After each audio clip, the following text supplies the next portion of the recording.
Halo semuanya, kembali lagi di channel JID bersama dengan gue Mehdi. Kali ini gue akan mereview MacBook lagi, karena udah lama kita nge-review MacBook ya. Kali ini gue akan mereview MacBook Pro Touch Bar 2019 yang low entry, yang masih menggunakan prosesor 1,4 GHz. Dan fitur apa aja yang ada di MacBook Pro 2019 ini, dan kira-kira MacBook ini bisa digunakan untuk siapa aja sih? Penasaran dengan reviewnya seperti apa? Tonton terus videonya sampai habis.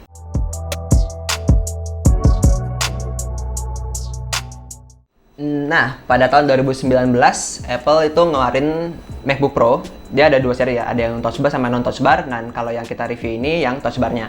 Dan ini yang tadi udah gue sebutin di awal, ini yang low entry-nya. Dan kalau yang low entry-nya 1,4 GHz, dan kalau yang high entry-nya itu dia menggunakan prosesor 2,4 GHz. Dan yang kita pakai ini 1,4 GHz, terus prosesornya juga dia udah menggunakan Intel Core i5 generasi ke-8, terus RAM-nya juga sebesar 8 GB, itu sama kayak seri MacBook Pro dari tahun 2017. LPDDR3 2133 MHz, tapi bedanya kalau untuk yang di touch bar ini, biarpun kecepatannya sama, tapi katanya nih ya, yang udah gue baca-baca dari artikel-artikel lain, pemrosesan RAM-nya untuk multitasking itu lebih cepat di 2019 dibanding seri di bawahnya, yang 2017 sampai 2018. Dan untuk grafiknya, MacBook Pro Touch Bar 2011 ini masih menggunakan Intel Iris Plus 645 sebesar 1,5 GB. Dan kalau untuk macOS-nya, di sini masih menggunakan macOS Mojave, tapi bisa kalian upgrade lagi sampai ke Big Sur. Tapi tadi pagi, Apple kan baru ada Apple event tuh tadi pagi, dini hari tadi tuh jam 12, Apple udah merilis macOS baru, yaitu macOS Monterey. Jadi MacBook 2019 ini kalau kalian mau upgrade sampai ke Monterey itu bisa banget. Dan kalau untuk kita bahas desainnya, untuk MacBook Pro 2019 ini sebenarnya nggak ada bedanya dari yang seri tahun 2016. Dari 2016, 17, 18, 19 itu nggak ada bedanya. Cuma beda di touch bar sama non touch barnya aja. Tapi tadi pagi kan seperti yang tadi gue sebutin, ada Apple event tahun 2021, itu perubahan desain secara keseluruhan. Tapi sini gue nggak bahas detail ya, cuma bahas singkat aja. Desainnya jadi flat design, terus juga kameranya jadi ada notch-nya sama kayak iPhone, terus perubahan portnya, desain semua, keyboard, new design, semua berubah banget drastis. Kalau kalian mau nonton video-video bahasan tentang MacBook Pro 2021, bisa nonton di channel yang lain, channel reviewer yang lain. Cuma karena kita belum bikin apa-apanya karena mendadak tadi pagi dan udah bahas untuk bahas MacBook ini, jadinya kita bahas MacBook ini aja. Dan kalau yang seri yang ini 2019 yang low entry 1,4 GHz, portnya itu dia cuma tersedia ada dua port USB-C sama jack 3.5 mm. Bedanya sama yang high end, sama yang high entry itu dia di USB-C-nya. Di USB-C-nya tuh kalau yang di high entry ada 4 di kiri dan kanan. Jadi di kanan 2, di kiri 2, sama tetap ada jack 3.5 mm.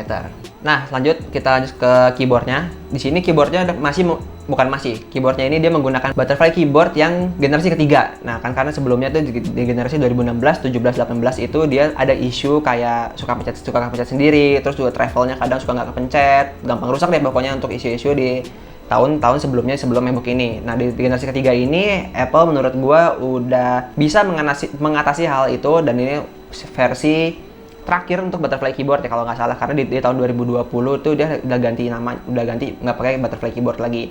Tapi kalau kalian yang mau beli MacBook 2019 masih takut sama isu-isu tentang butterfly keyboard, di tahun 2019 ini MacBooknya menurut gue sudah aman banget dari isu-isu tersebut.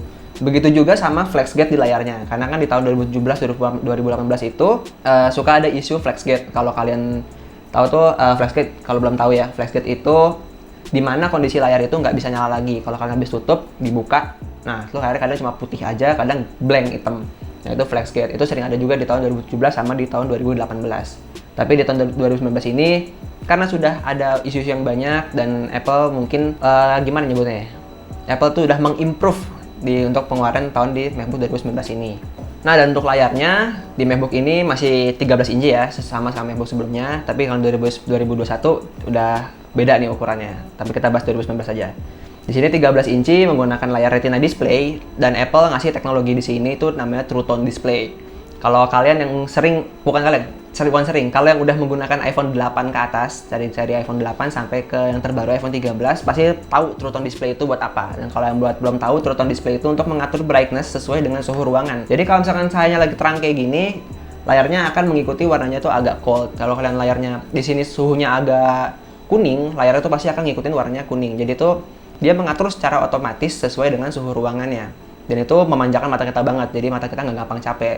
Kalau pengalaman gue menggunakan True Tone Display di iPhone itu ngebantu banget sih, jadi mata kita ngeliat itu selalu fresh, nggak gampang capek. Dan di MacBook Pro 2019 ini fitur True Tone Display-nya itu juga ada. Nah, lanjut kita udah bahas butterfly keyboard-nya. Kalau touchpad-nya gue nggak perlu bahas ya, karena touchpad-nya di tahun 2019 sampai ke belakang tuh sama aja, nggak ada perubahan apa-apa. Dan kalau touch bar-nya, sebenarnya ini touch bar-nya itu fungsinya kayak kita mau ganti tab tuh lebih cepet, terus kayak mengatur brightness, volume, Siri, terus kalau mau di Photoshop tuh kita mau ganti-ganti warna, milih warna itu bisa pakai di touch bar-nya. Touch bar ini sebenarnya tuh dia pengganti tombol F1 sampai F12, jadi di MacBook ini nggak ada tombol F1 sampai F12, diganti sama touch bar-nya. Dan ini emang ngebuat kebiasaan baru, jadi kalau kalian yang belum biasa pakai touch bar, pasti tuh kayak akan lambat gunainnya. Kayak gue tuh pas nyoba dengan touch bar tuh, kayak mau ganti ini, ganti itu, kayak gedein brightness, turunin brightness, volume, dan lain-lain, gue masih nggak biasa.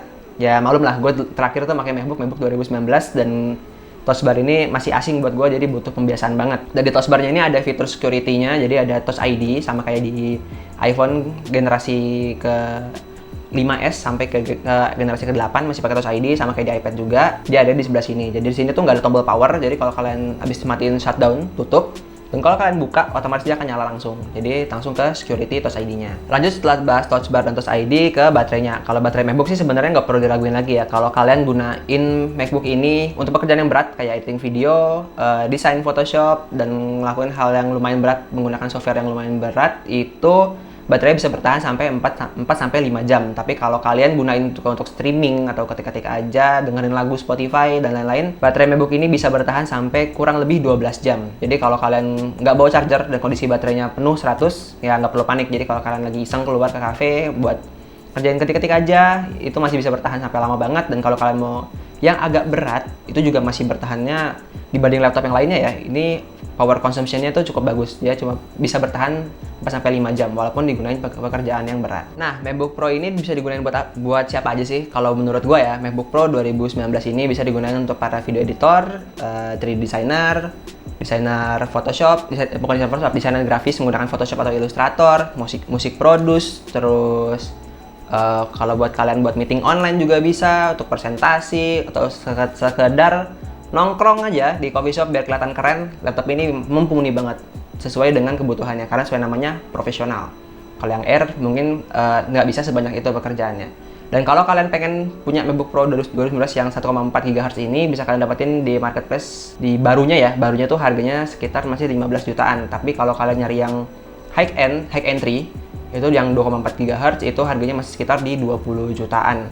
Dan kalau kalian mau yang lebih murah lagi, bisa cari second-nya di OLX. Kalau yang gue cari itu berdasarkan harga baru di Tokopedia. Dan mungkin sekian aja untuk review MacBook Pro Touch Bar 2019 ini. Kalau kalian punya laptop ini, boleh banget komen di bawah. Laptopnya digunakan buat apa aja. Mungkin komen-komen kalian juga bisa membantu teman-teman yang nonton video ini. Jadi semakin yakin untuk beli MacBook Pro 2019 Touch Bar ini. Dan like videonya kalau suka, dislike kalau nggak suka. Yang baru mampir jangan lupa di subscribe. Dan nyalain notifikasi update-nya. And I will see you guys on next week. Stay safe and goodbye. Bye. Closingnya belibet dong.